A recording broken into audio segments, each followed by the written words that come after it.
Hey guys, so now that we've finished opening all of our resurrection eggs and we saw what was inside, or maybe what was not inside, like the last egg, we're ready to finish our story, Benjamin's Box. So we're starting today with the thorn. Benjamin continued to walk. If only he could make them release Jesus. But what could a small boy do? He heard loud cries as another crowd gathered at the end of the street. "Hail, the King of the Jews!" yelled a soldier, as Benjamin pushed his way past the men and women. And there stood Jesus. Benjamin looked into Jesus' eyes as Roman soldiers threw a robe over his beaten back. He expected to see hatred, but instead he saw only love. Just then a soldier shoved a crown of thorns onto Jesus' head, and another struck him with a stick. Benjamin's eyes filled with tears. Why were they doing this? A few days ago, everyone had called Jesus a king when he entered Jerusalem. Now it seemed that they all hated him. Benjamin squatted down and buried his head in his hands. "Please, God," he prayed, over and over, "please make them stop." When he finally opened his eyes, the crowd had moved along. Jesus was gone. He walked over to where they had scorned his friend and picked up a sharp thorn, broken from the awful crown. He ran home. His parents paused to hear his story, then sadly shook their heads and returned to their work. Benjamin placed the thorn and the leather strip in his box and cried. "Benjamin," called Eli, "have you heard? Jesus is to be crucified." "No," cried Benjamin.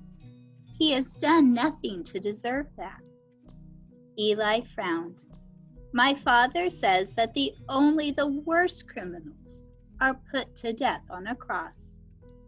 Benjamin went inside and sat in a dark corner of his house. He did not want to talk or even think about the sad news. But in his mind he could see that the evil men were hurting Jesus. "I must go," he said finally aloud. "If this is partly my fault, I can at least be there. I can pray for him." "Where are you going?" asked his mother as he opened the door. "To help a friend," he said. She nodded and touched his cheek. As Benjamin climbed the hill, he found a large spike. It was like those used by the Romans to nail criminals to crosses. He tucked it into his tunic and continued on. 3 crosses stood at the top, but he could not force his eyes to look upon his friend. He noticed a small group of people apart from the larger crowd. He knew that they were Jesus' dearest friends. He sat near them and bowed to pray, but the only words that came out were, "I'm sorry, God. I'm so sorry." Benjamin watched as the soldiers gambled for Jesus' clothes. He tried to shut his eyes to their cruel remarks. Finally, he forced himself to look up. Benjamin looked into Jesus' eyes and saw such sorrow and pain that it cut right to his heart. But he also saw love. And like before, Jesus looked right at Benjamin. Surely this was the way of saying all would be well. Perhaps he would even do a miracle. But instead, the sky turned dark, and Jesus cried out, "Father, into your hands I commit my spirit." Then the ground shook, and Jesus breathed his last breath. Benjamin was stunned. Jesus was dead. As if half in a dream, Benjamin heard the people moving about. He saw a soldier pierce his friend's side with a spear. People hurried to take down the crosses and the bodies before the Sabbath began. Soon they were gone and he was alone. He picked up a stone that the soldiers had gambled with and looked up at the dark sky. Why had God allowed it? Later that night, he opened his treasure box and placed the nail and the stone inside. He looked at his collection. It seemed so valuable when he believed that Jesus was king. But now the strange items only filled him with sadness. "Benjamin," called Eli the next morning, "come hear the news." Benjamin stuck his head out of the window and rubbed his sleepy eyes. "They posted guards at Jesus' tomb," explained Eli. "Some say that Jesus will return to life." Benjamin perked up.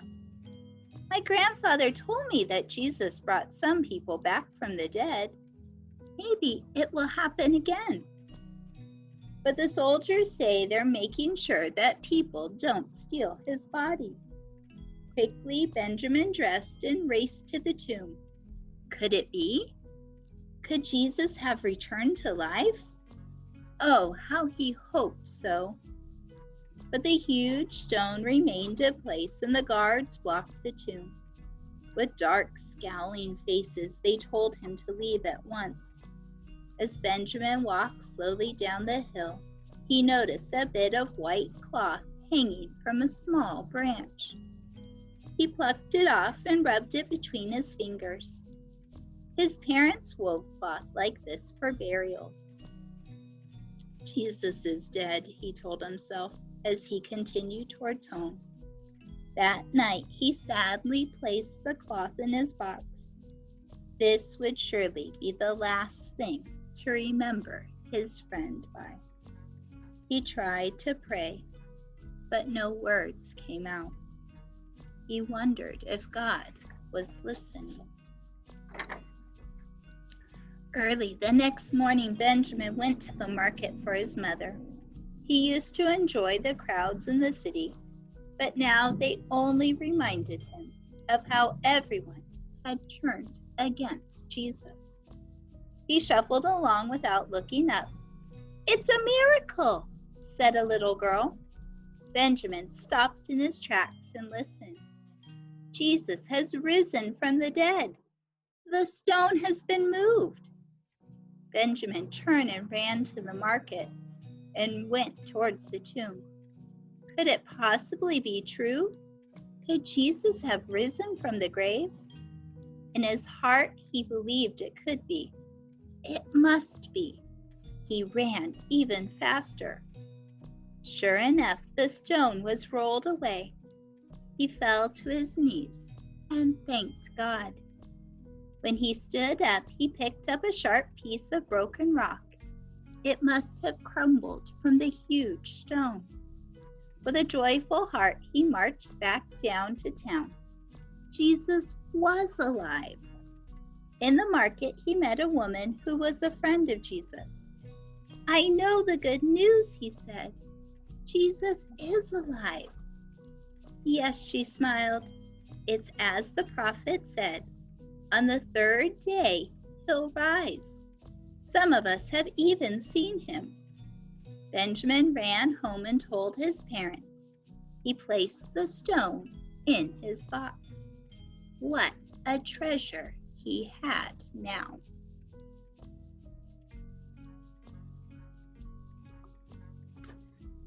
During the next few days, Benjamin and Eli listened as the disciples shared about how Jesus had appeared to them in various places. Jesus said that this all came to pass just so forgiveness could be preached to all nations, beginning right here in Jerusalem, explained the disciple. He said that since we saw these things, now we can go and tell others the good news of his forgiveness. Benjamin smiled. Now he understood that Jesus had forgiven him too, and he wanted to share the good news. He ran home and got his treasure box and went out into the streets to gather all of his friends. Inside the box, he explained, is a great treasure. The children drew closer and listened with excitement. One by one, Benjamin took out each item. He explained how he got it and what it all meant. And so you see, he said as he closed the box and looked into their faces, the treasure is really Jesus. Because of what Jesus did on the cross, we can all be forgiven by God the Father. They cheered and begged him to tell the story again. That night, Benjamin opened his box one more time before he went to bed. He examined each item, handling them all with love and care.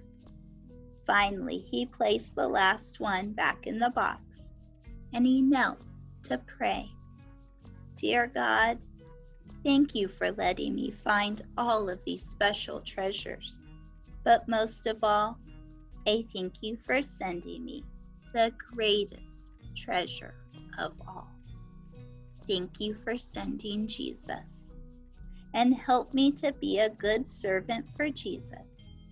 Help me to tell everyone I know about the good news. Amen. So just like our friend Benjamin got to see the good news of the Easter story, you get to celebrate the good news that Jesus is risen, he's alive, and that wasn't the end of the Easter story, Jesus dying on the cross. The end was Jesus coming back to life. And so we're so excited that that is the reason we celebrate, because God's great love for us and the greatest gift he could give was giving us his son, Jesus. So I hope you enjoyed the story of Benjamin's box. I hope you enjoyed getting to open all of those resurrection eggs and remembering how each of those little pieces played a part in the Easter story. Bye, guys.